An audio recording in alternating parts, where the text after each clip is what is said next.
Olá, meus caros alunos dos terceiros anos do ensino médio do Colégio Estadual Almirante Barroso, em especial as turmas A e B. Eu passei essa atividade para vocês na primeira semana de aulas não presenciais e agora eu vou corrigi-la com vocês, vou dar algumas dicas para que vocês consigam aprimorar a resolução de questões, certo? Bom, a princípio, como vocês podem ver aí, nós temos uma breve explicação, na verdade, sobre os movimentos de Juazeiro, Canudos e Contestado, mas eu dei uma ênfase só à Guerra de Canudos. Eu gravei algumas videoaulas que tem no meu canal sobre Canudos, Contestado, Revolta da Vacina, Revolta da Chibata, só falta o Juazeiro. Mas assim, eu dei ênfase principalmente àqueles que mais caem no Enem, por enquanto. Então, aqui eu trato de conceitos importantes, conceitos de messianismo, movimento messiânico, a importância das lideranças carismáticas que envolvem religiosidade. Por exemplo, em Juazeiro você tem Padre Cícero, que é um ícone no imaginário dos nordestinos até hoje. Muitas pessoas elas vão até Juazeiro, na Bahia, todos os anos. Em Canudos, com Antônio Conselheiro, incontestado com os monges João e José Maria. Então, isso aqui é muito importante de vocês lerem, porque é uma introdução ao conteúdo. Guerra de Canudos, eu não vou explicar essa parte, porque tem lá na videoaula, né? Então, vamos chegar às questões, que é o que mais nos interessa nesse momento, para que o vídeo não fique também muito longo. Primeira questão. No que diz respeito à liderança carismática nos movimentos messiânicos, qual a diferença entre os movimentos de Canudos, Contestado e Juazeiro? Observe que eu só quero saber do quesito liderança. O que acontece? Em Canudos você tem o Antônio Conselheiro, que coordena todo o movimento até o final, até a capitulação de Canudos. No Contestado não é assim que acontece. Nós temos aí dois monges que se intitulavam João Maria.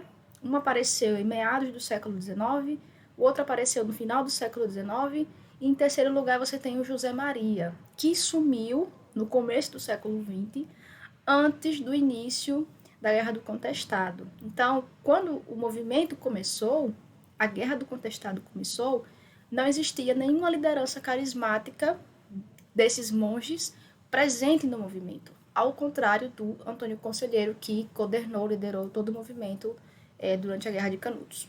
Ok? Segunda, porque os conselheiristas, ou seja, aqueles que estavam ao lado do conselheiro, conseguiram vencer os primeiros embates contra as tropas do governo em Canudos. Observe que foram 4 expedições. Somente na 4ª expedição é que o governo, as tropas legalistas, conseguiram vencer os canudenses. A princípio, os canudenses eles tinham um conhecimento muito bom da geografia do sertão, ou seja, eles conheciam cada palmo daquele território, e isso facilitava muito a resistência deles. Então, na resposta que eu propus para vocês, eu coloquei assim: porque eles foram ajudados pela topografia acidentada da região, já que estavam acostumados com a geografia do sertão. Além disso, eles estavam bem acostumados com o clima. Né? Imagine aqueles soldados que vinham do sul e sudeste do Brasil, até mesmo do nordeste, mas que tinham fardas muito quentes, roupas pesadas, carregar armamentos, marchando quilômetros. Então, isso era muito complicado para eles. Então, isso no começo ajudou muito os conselheiristas. Terceira questão. Indique os motivos que levaram o governo republicano a atacar o Arraial de Canudos. Por que o governo brasileiro atacou uma região que aparentemente não oferecia riscos a ninguém?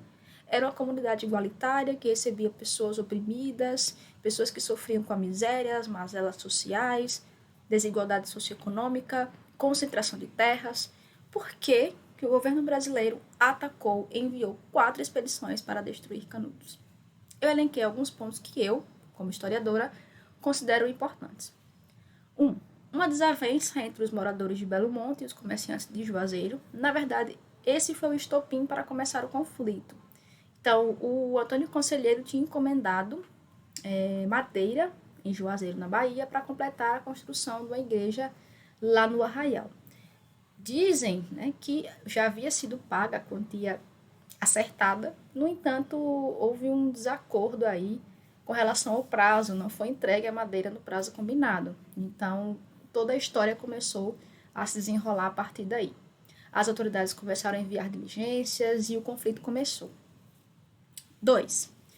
O crescimento do arraial começou a incomodar os latifundiários, da região, que disseminaram a ideia que ali era um reduto de monarquistas. Isso mesmo.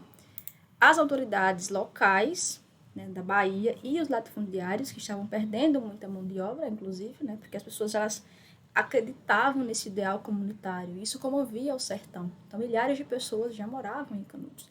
Então, esses latifundiários estavam incomodados com o crescimento do arraial, crescimento populacional dele, desse ideal carregado pelo Antônio Conselheiro, e começaram a espalhar a ideia de que ali era um reduto de monarquistas. Veja, a República havia sido instaurada recentemente, ou seja, há poucos anos do conflito.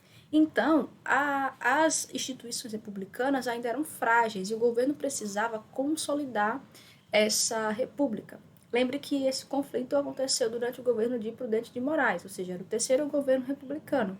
Era uma república muito recém-nascida, podemos dizer assim. Então, encontrar um reduto de monarquistas, de pessoas que defendiam um regime que foi derrubado em pouco tempo, isso era terrível. Então, era uma ameaça à ordem republicana. Então, eles fizeram o quê? Vamos destruir Canudos. Ok?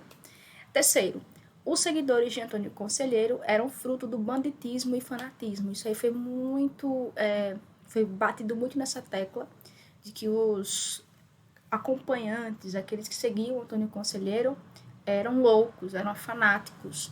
E a ideia do banditismo social também é muito interessante quando se fala do cangaço, que logo vou trazer um vídeo para vocês falando sobre isso. Então, obras depois e a opinião pública da época, através da imprensa, começou a criar essa ideia da loucura, de relacionar os sertanejos a esses qualificativos. E, por último, Canudos era um empecilho no caminho da realização do projeto civilizatório da República. Era engraçado porque existem pares opostos aí. É a briga do campo contra a cidade e dos civilizados contra os não civilizados. Da civilização contra a barbárie. Essa era a ideia. Porque no final do século XIX, observe o contexto, você tem ideias, teorias racistas circulando pelo mundo e teorias que eram recepcionadas inclusive no Brasil. Essa ideia de aceitação do mestiço era muito complicada, ou seja, a mistura de raças no Brasil gerava um ser degenerado, que era o mestiço, e os mestiços de Canudos eram fruto disso. Então, a civilização, o governo que é responsável por marchar para o progresso, e a barbárie que era representada por esses mestiços, por essas pessoas pobres. Então, foi uma luta entre esses opostos, civilização versus barbárie.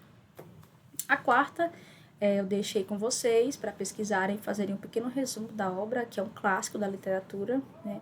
O Euclides da Cunha, jornalista, esteve perto do palco dos acontecimentos, ele vivenciou isso e depois publicou um livro.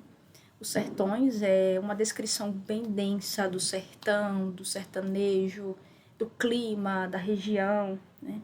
É uma visão um pouco determinista, eu poderia dizer assim, mas muito, talvez uma obra historiográfica também, né? Uma análise sociológica, antropológica muito interessante. E é bom que você leia, estudante, porque você pode ter subsídio para a redação, isso é muito bom. Lembre que a alusão histórica conta pontos, né? Então, é importante sempre ler e estar atento às atualidades. Na última questão, eu vou ler para vocês uma questão que caiu no Enem de 2015. Eu sempre vou trazer questões para vocês do Enem, para que vocês possam ter uma noção mais ou menos de como é a questão, como é que a prova cobra e como vocês podem se preparar para ela. Essa questão é sobre a Guerra de Canudos, caiu há 5 anos atrás e é bem tranquila de responder. Uma dica: sempre leia o enunciado da questão, ela vai te dizer muito sobre a resposta. Às vezes você nem precisa saber do conteúdo todo, às vezes você precisa só ler o enunciado e interpretar o texto. Essa é uma dica muito importante, interpretação de texto, pessoal. Vamos ver, texto 1. Um trecho retirado da obra que eu acabei de falar, Os Sertões de Euclides da Cunha. Canudos não se rendeu.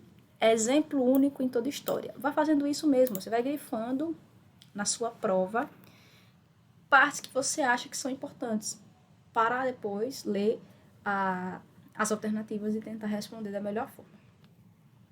Resistiu até o esgotamento completo. Vencido palmo a palmo, na pressão integral do termo, caiu no dia 5, ao entardecer, quando caíram seus últimos defensores, que todos morreram. Eram 4 apenas, um velho, 2 homens feitos e uma criança, na frente dos quais rugiam raivosamente 5.000 soldados. Interessante, mas o que ele dá a fazer aí?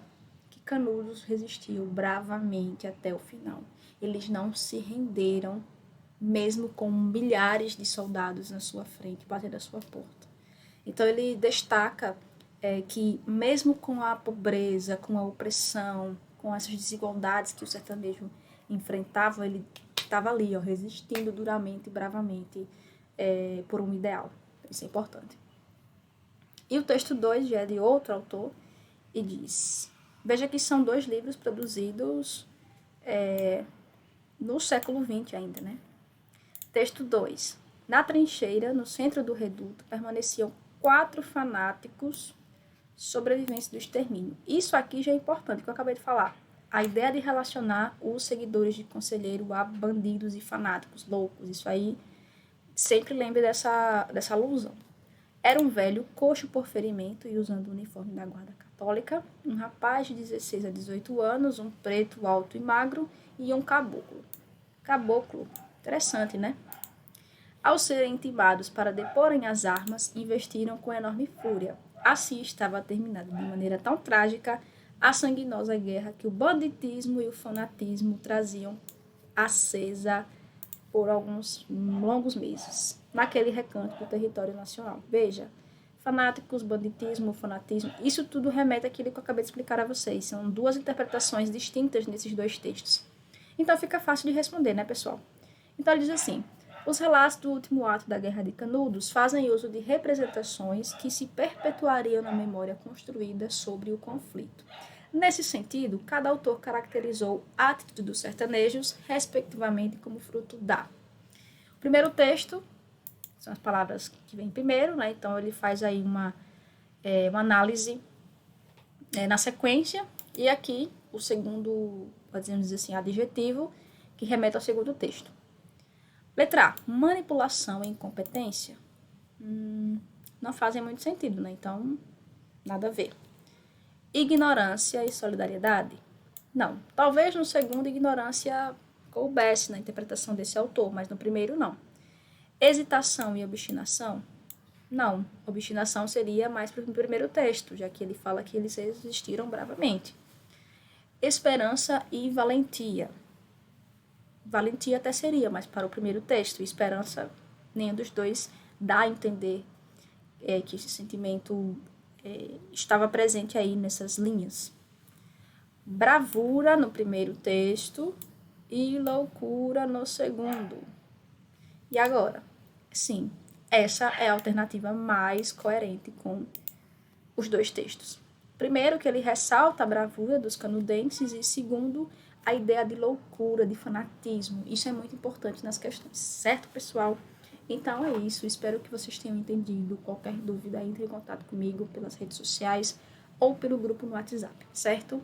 Então é isso, até a próxima aula. Não esqueçam de assistir as videoaulas e revisar o assunto, muito importante, viu? Então, um abraço e tchau, tchau.